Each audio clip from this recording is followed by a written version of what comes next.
So the next thing was to start working on the liver, and I pretty much worked simultaneously on, because the two different things, not only on the texturing part of the liver but also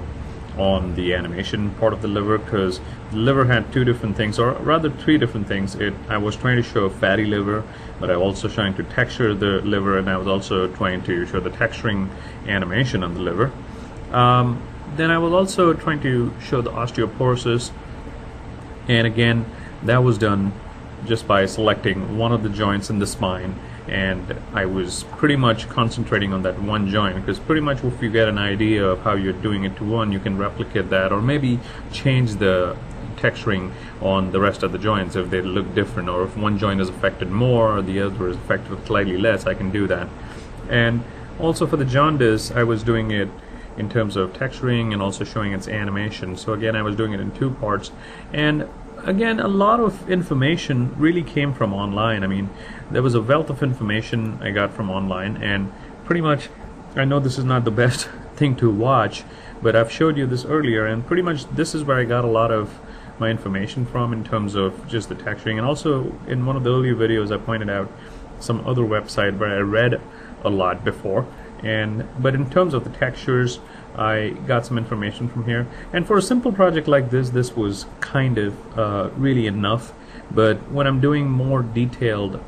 medical visualization projects, then in that case I would actually go to the library and get some books, or even if I'm doing it for someone, then I would get those reference from the doctors or whoever I'm doing it for, because they have the best reference most of the times, and really try to understand the project very well. So this was just trying to show what the liver looks like and also what osteoporosis looks like. And again, a lot of information over here. These two are particularly the ones I liked over here, and this was just to get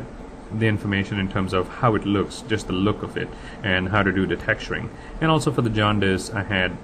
to see, like, this one was really nice, and I know I've pointed this out before as well. So this one was a really nice one, how the pale skin, it's not really very yellow, but again very pale, and this is the normal skin right here. So